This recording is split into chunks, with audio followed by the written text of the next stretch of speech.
You ever find yourself at a stoplight, just sitting there in the quiet? Maybe you're tapping your thumb on the steering wheel, waiting for the green, and suddenly you get this feeling like someone is watching you. You catch yourself checking the rearview mirror to see if your hair is a mess, or you wonder if the guy in the lane next to you is looking at the rust on your fender and judging you for it. In this video, I want to show you why that feeling is mostly a lie and how dropping that weight in your 40s or 50s frees up a ridiculous amount of energy for the things that actually matter. Or maybe it's when you're walking into the hardware store. You're just there for a box of deck screws, but as you walk through the doors, you become hyper-aware of how you're moving. You wonder if you look a bit too stiff, or if people are noticing that you're a little winded from the walk across the parking lot. You might even be replaying a conversation you had 10 minutes ago, worrying that you sounded a bit slow or a bit too eager. It's a heavy way to walk through the world, isn't it?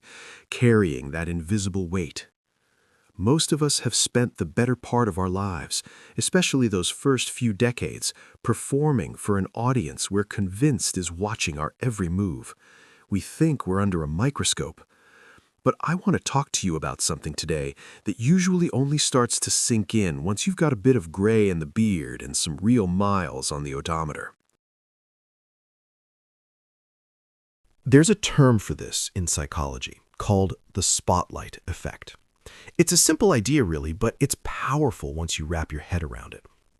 Psychologists have actually put this to the test. They made people wear an embarrassing t-shirt, specifically one with a picture of Barry Manilow on it, and walk into a room full of strangers. The people wearing the shirts were convinced that at least half the room would notice the shirt and judge them. In reality, only about 25% of the people even saw it. We honestly believe we're the lead character in everyone else's movie. But here's the reality. People aren't watching you.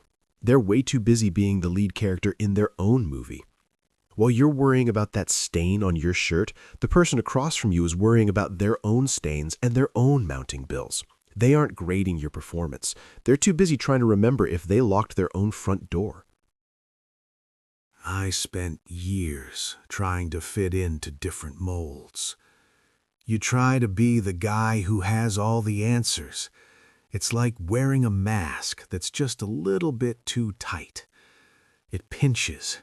It makes it hard to breathe. And the whole time you're wearing it, you're constantly checking the mirror to see if it's slipping. When you're 30, that imaginary audience feels like a jury. But as you get more road behind you, you start to see the truth. The audience isn't sitting in the theater seats waiting to judge you. They're all backstage, frantically trying to fix their own costumes and nursing their own stage fright. This is about being selective. There is a massive difference between being a good man who cares about his family and being a man who is a slave to what his neighbor might think of his choice of lawnmower. One of those is a life of purpose. The other is just a performance. And performances are exhausting.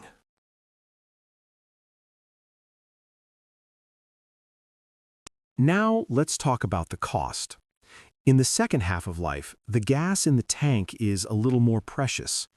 Every ounce of energy you spend wondering if the guy at the gym thinks you're lifting enough is an ounce of energy you don't have for your kids or your own health. True freedom comes when you start living for an audience of one. When the most important question in your day isn't what will they think, but does this align with the man I'm trying to be? So here's a small challenge for this week. Notice one moment when you start editing yourself for strangers and instead do the thing that actually lines up with the man you're trying to be. Just once. That's your rep for the day. The audience you're worried about? Most of them are just waiting for someone else to give them permission to stop performing too. It's time to get busy with your own life. I'll see you in the next one.